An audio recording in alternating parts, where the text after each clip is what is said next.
Hi friends, ಎಲ್ಲರಿಗೂ ಕನ್ನಡತಿ ಅಡುಗೆ ಚಾನಲ್ಗೆ ಸ್ವಾಗತ. ಇವತ್ತು ನಾನೊಂದು ಹೊಸ ರೆಸಿಪಿ ಹೇಳ್ತಾ ಇದ್ದೀನಿ.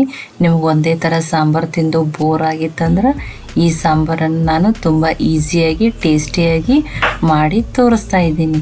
ಇಲ್ಲಿ ಬೇಳೆ ಕುದಿಸೋ ಟೆನ್ಷನ್ ಇಲ್ಲ, ಯಾವುದು ನೀವು ಇದನ್ನು ಬೇಗನೆ ಈಸಿಯಾಗಿ ಕ್ವಿಕ್ಕಾಗಿ ಮಾಡ್ಕೋಬೋದು. ಒಂದ್ಸಲ ನೀವು ನನ್ನ ಯುನೀಕ್ ಸ್ಟೈಲಲ್ಲಿ ಈ ಸಾಂಬಾರನ್ನು ಖಂಡಿತ ಟ್ರೈ ಮಾಡಿ ನೋಡಿ. ಈಗ ಒಂದು ಮಿಕ್ಸರ್ ಜಾರ್ಗೆ ಸ್ವಲ್ಪ ಹಸಿ ಶುಂಠಿ, 5-6 ಬೆಳ್ಳುಳ್ಳಿ ಹೆಸರು, ಒಂದು ಹಸಿಮೆಣಸಿನ್ಕಾಯಿಯನ್ನು ನಾನಿಲ್ಲಿ ಹಾಕ್ತಾಯಿದ್ದೀನಿ. ಖಾರ ನೀವು ನೋಡಿಕೊಂಡು ಹಾಕೋಬೋದು. ಸ್ವಲ್ಪ ಕರಿಬೇವು ಸೊಪ್ಪು, ಇಲ್ಲಿ ಫ್ರೆಶ್ ಆಗಿರೋ ಕರಿಬೇವು ಸೊಪ್ಪಿದ್ರೆ ಟೇಸ್ಟು ತುಂಬಾ ಚೆನ್ನಾಗಿ ಕೊಡ್ತದೆ ರೀ. ಸ್ವಲ್ಪ ತೊಳೆದು ಕಟ್ ಮಾಡಿಟ್ಕೊಂಡಿರುವಂಥ ಕೊತ್ತಂಬರಿ ಸೊಪ್ಪು, ಅರ್ಧ ಸ್ಪೂನ್ ಆಗಷ್ಟು ಜೀರಿಗೆ, ಇದನ್ನು ಹಾಕಿ ನಾನು ಗ್ರೈಂಡ್ ಮಾಡ್ತಾ ಇದ್ದೀನಿ. ನಾನಿಲ್ಲಿ ಯಾವುದೇ ರೀತಿ ನೀರು ಹಾಕ್ತೇನೆ ಗ್ರೈಂಡ್ ಮಾಡಿದ್ರೆ ಇಲ್ಲಿ ತರಿಯಾಗಿ ಇದು ಗ್ರೈಂಡ್ ಆಗಿ ರೆಡಿ ಆಗಿದ್ರಿ. ಈಗ ನಾನು ಒಂದು ಚಿಕ್ಕ ಗಡಿಗೆಯಲ್ಲಿ 1 ಬೌಲ್ ಆಗಷ್ಟು ಮೊಸರನ್ನು ತಗೊಂಡಿದ್ದೀನಿ. ಇದು ಸಪ್ಪಗಿರುವ ಮೊಸರು.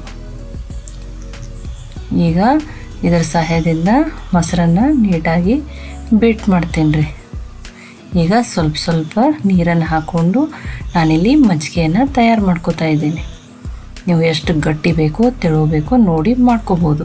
ನಾನಿಲ್ಲಿ ರುಚಿಗೆ ತಕ್ಕಷ್ಟು ಉಪ್ಪನ್ನು ಹಾಕ್ತಾ ಇದ್ದೀನಿ.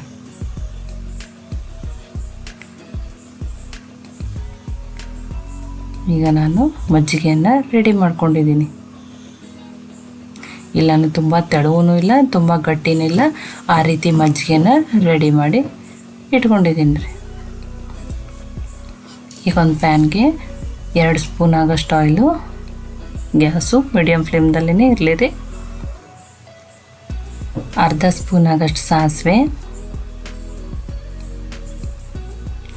ಅರ್ಧ ಸ್ಪೂನ್ ಆಗಷ್ಟು ಜೀರಿಗೆ, ಒಂದು ಸ್ವಲ್ಪ ಸಾಸಿವೆ ಜೀರಿಗೆ ಫ್ರೈ ಆಗಲಿ ರೀ. ನಾನಿಲ್ಲಿ ಒಂದು ಮೆಣಸಿನ್ಕಾಯಿನ ಕಟ್ ಮಾಡಿ ಹಾಕ್ತಾಯಿದ್ದೀನಿ. ಇದು ಫ್ಲೇವರು ತುಂಬಾ ಚೆನ್ನಾಗಿ ಕೊಡ್ತದೆ ರೀ. ನೀವು ಇದು ಆಪ್ಷನಲ್ ಇದ್ರೆ ಹಾಕ್ಬೋದು ಅಥವಾ ಬಿಡ್ಬೋದು. ಇನ್ನೊಂದು ಸ್ವಲ್ಪ ನಾನು ಒಗ್ಗರಣೆಯಲ್ಲಿನೂ ಕರಿಬೇವು ಸೊಪ್ಪನ್ನು ಹಾಕ್ತಾಯಿದ್ದೀನಿ. ಒಂದು ಅರ್ಧ ಸ್ಪೂನ್ ಆಗಷ್ಟು ಅರಿಶಿಣ ಪುಡಿ, ರುಚಿಗೆ ಮತ್ತು ಫ್ಲೇವರ್ಗಾಗಿ ನಾನು ಇಲ್ಲೊಂದು ಸ್ವಲ್ಪ ಇಂಗನ್ನು ಹಾಕ್ತಾಯಿದ್ದೀನಿ. ಇಂಗು ಟೇಸ್ಟು ತುಂಬಾ ಚೆನ್ನಾಗಿ ಕೊಡ್ತಾರೆ. ಸ್ವಲ್ಪ ಇದನ್ನು ಬೇಯಿಸೋಣ್ರಿ. ಈಗ ಮಾಡ್ಕೊಂಡಿರುವಂಥ ಹಸಿ ಶುಂಠಿ ಬೆಳ್ಳುಳ್ಳಿ ಪೇಸ್ಟನ್ನು ನಾನು ಇದರಲ್ಲಿ ಆ್ಯಡ್ ಮಾಡ್ತಾಯಿದ್ದೀನಿ. ಗ್ಯಾಸು ಲೋ ಫ್ಲೇಮ್ದಲ್ಲಿನೇ ಇರಲಿ ರೀ. ಇದನ್ನು ಹಾಕಿ 1 ನಿಮಿಷ ಆಗಷ್ಟು ಬೇಯಿಸ್ತಾ ಇದ್ದೀನಿ. ಸ್ವಲ್ಪ ಹಸಿ ವಾಸನೆ ಹೋದರೆ ಸಾಕ್ರಿ. ಇದು ಹಸಿ ವಾಸನೆ ಹೋಗಿ ಬೇಯ್ದು ಕರೆಕ್ಟಾಗಿ ರೆಡಿಯಾಗಿದ್ರಿ. ನಾನು ಇನ್ನೊಂದು ಸ್ವಲ್ಪ ಹೊತ್ತು ಆಗ್ಲಿಕ್ಕೆ ಬಿಡ್ತಾ ಇದ್ದೀನಿ. ನಾನಿಲ್ಲೊಂದು ಅರ್ಧ ಸ್ಪೂನ್ ಆಗಷ್ಟು ಸಕ್ಕರೆಯನ್ನು ಹಾಕಿ ಮಿಕ್ಸ್ ಮಾಡ್ತಾ ಇದ್ದೀನಿ. ಇದು ಆರಿದ್ಮೇಲೆ ನಾನು ಯೂಸ್ ಮಾಡ್ತೇನೆ ರೀ. ಈಗ ಆರಿದ್ರಿ. ಇದನ್ನು ನಾನು ಮಾಡಿಕೊಂಡಿರುವಂಥ ಮಜ್ಜಿಗೆಗೆ ಆ್ಯಡ್ ಮಾಡ್ತಾ ಇದ್ದೀನಿ.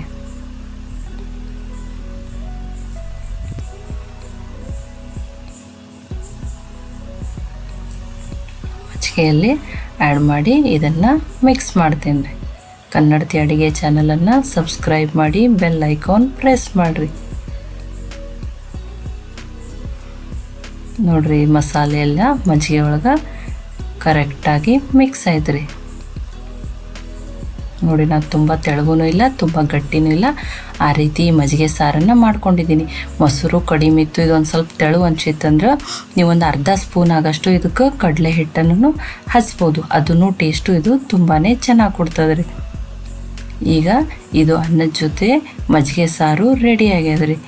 ಈ ರೆಸಿಪಿ ನಿಮ್ಗೆ ಇಷ್ಟ ಆಗಿತ್ತಂದ್ರೆ ಲೈಕ್ ಮಾಡಿ, ಶೇರ್ ಮಾಡಿ, ಕಮೆಂಟ್ ಮಾಡಿ. ಇದನ್ನೊಮ್ಮೆ ನೀವು ಖಂಡಿತ ಟ್ರೈ ಮಾಡಿ. ಮತ್ತೆ ಒಳ್ಳೆ ರೆಸಿಪಿ ಜೊತೆ ಸಿಗೋಣ. ಎಲ್ಲರಿಗೂ ಧನ್ಯವಾದಗಳು.